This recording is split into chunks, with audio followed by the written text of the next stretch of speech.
नहमदुहु व नुसल्ली अला रसूल करीम अम्मा बाद। पश्चिम बंगला का पीर फुरफुरा दरबार शरीफ मुजद्दिदिया जवान पीर अबू बकर सिद्दीक रहमतुल्लाह अलैहि का संगठन ऑल इंडिया मुजद्दिदिया मिशन सर्वधर्म सम्मेलन कमेटी के सदस्यों हैं हम मोहम्मद आसिफ।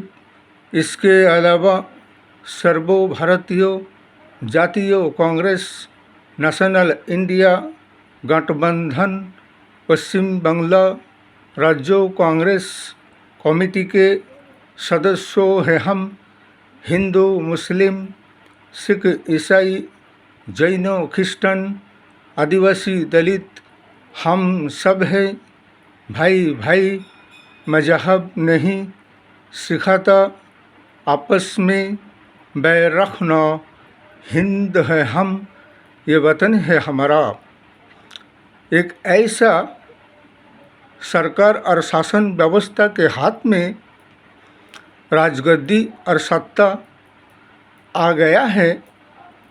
हमारे भारतवर्ष के 140 करोड़ जनगणों का ये दुर्भाग्य और बदनसीबी की बातें हैं कि ऐसा एक शासन व्यवस्था के हाथ में राष्ट्र का शासन आ गया है जो कि ना संविधान मानते हैं, ना लोकतंत्र को मानते हैं, ना ही जनगण को उसका अधिकार हक दिया जाता है, बल्कि उनसे उनकी अधिकार हक संवैधानिक अधिकार भी छीना जाता है। हर तरफ से नाइंसाफ़ी और बेइंसाफ़ी किया जा रहा है। जैसे कि अभी ये वक्फ बोर्ड अमेंडमेंट बिल लेकर आए हैं, ये बिल सरासर संविधान का खिलाफ है, लोकतंत्र का खिलाफ है और विशेष करके जैसे कि किसी एक जाति धर्म और संप्रदाय के मजहबी स्वाधीनता के खिलाफ है। आर्टिकल 25, 26, 44 और 301 धारा के मुताबिक संविधान के कि अपने अपने मजहबी स्वाधीनता आज़ादी से सबको अपने धर्म पालन करने का अधिकार हक है और उनकी मजहब पर किसी दूसरे को दखल अंदाजी करने का भी कोई अधिकार हक नहीं है। इसलिए जो बिल लेकर आए हैं ये सरासर संविधान के खिलाफ है और ये तो सुप्रीम कोर्ट में मामला दायर किया गया है और चल रहे हैं। इसीलिए हमारे सुप्रीम कोर्ट के जज साहब से CJI खन्ना साहब से ये कहना है कि संविधान की धारा को देखा जाए जो कि ये हमेशा ही से संविधान के विरोधिता करते आए थे। जब भारतवर्ष में संविधान लागू किए थे डॉक्टर बाबा साहब भीमराव अम्बेडकर ने, महात्मा गांधी, जवाहरलाल नेहरू, लाल बहादुर शास्त्री, मौलाना अबुल कलाम आज़ाद, तब ये BJP वालों ने, RSS वालों ने, सावरकर ने, नाथूराम गोडसे ने ये संविधान की विरोधिता किया था। वही तरीका लेकर ये भारतीय जनता पार्टी चल रहे हैं। इसलिए कि ये Waqf board amendment bill Rajya Sabha Lok Sabha से तो पास करवा लिए और राष्ट्रपति द्रौपदी मुर्मू साहब ने भी ये जो कुछ किया सरासर ये संविधान के खिलाफ किया है।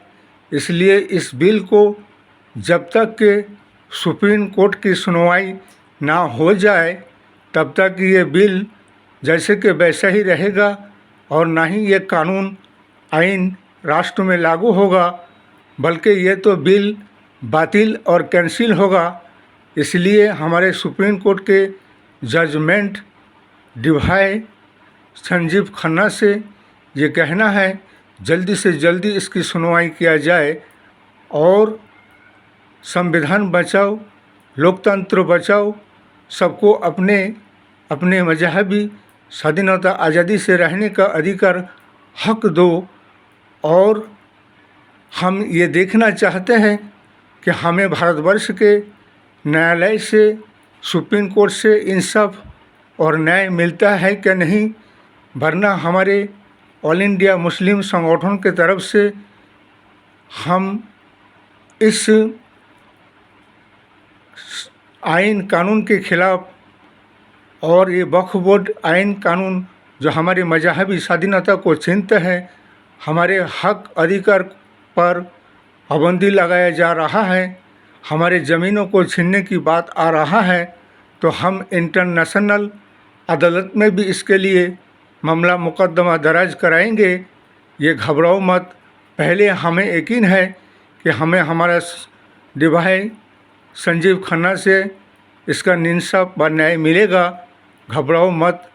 और रही बात उत्तर प्रदेश के योगी आदित्यनाथ शासन की जो बात है, उन्हें तो ऐसा वक्फ बोर्ड बिल की और वक्फ बोर्ड बिल पास होने की ऐसा खुजली चढ़ा है, उसे अपने औकात नहीं भूलना चाहिए।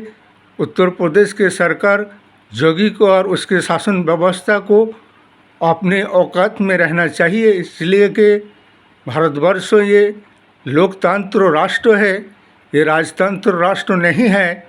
इसलिए कि तुम अपने मनमानी, तानाशाही और बेईमानी से बिल पास कर और तुम क्या कहते को ये सही है, ये गलत है। हमेशा गलत को गलती कहा जाएगा, ये संविधान के खिलाफ है। अभी देख लो, सुप्रीम कोर्ट के फैसला आने दो, फिर पता चलेगा। इसलिए कि अभी अगर कोई आंदोलन करते हैं तो उन्हें डराया धमकाया जाता है योगी शासन के तरफ से, और उसके नाम पर नोटिस भेजकर जुर्माना लगाया जाता है। संविधान, आइन, कानून अपने अपने अधिकार, हक के हिसाब से सबको अपने बात रखने का हक देता है और आंदोलन, प्रोटेस्ट करने का भी हक देते हैं। तुम कौन होते हो किसी को उसके अधिकार से वंचित करने वाला और रोकने वाला? वरना तुम्हारे सरकार शासन के खिलाफ भी हाई कोर्ट, सुप्रीम कोर्ट में मामला मुकदमा दर्ज किया जाएगा। इसलिए कि हमें अक्सर ऐसा लगता है कि योगी को गौमूत्र और गोबर जल से स्नान करना चाहिए, इसलिए कि उसका दिमाग संतुलन बहक गया है और वो अपने आप के काबू में नहीं है, वो बेबस और बेकाबू है। इसलिए हमारे नेशनल इंडिया गठबंधन को चाहिए कि हम इस बिल के सारे संगठन मिलकर all India Muslim personal law board से, जमात उलमाए हिंद से, जमात उलमाए देवबंद और हमारे जितने भी इस्लामिक संगठन हैं, सब इस बिल के विरोधिता करते हैं। और सुप्रीम कोर्ट के डिभाई संजीव खन्ना की फैसला का इंतज़ार है। तब तक ये आइन कानून राष्ट्र में लागू नहीं किया जाएगा, जब तक कि ये फैसला करके इसे रद्द ना किया जाए। ये आइन कानून हम नहीं मानते हैं, ये काला कानून है। इसके अलावा हम इंटरनेशनल अदालत में भी इस केस और मामला मुकदमा को ले जाएंगे। इस वीडियो को ज़्यादा से ज़्यादा लाइक दीजिएगा, शेयर कीजिएगा, सब्सक्राइब दीजिएगा। जय हिंद, जय भारत, मोहम्मद।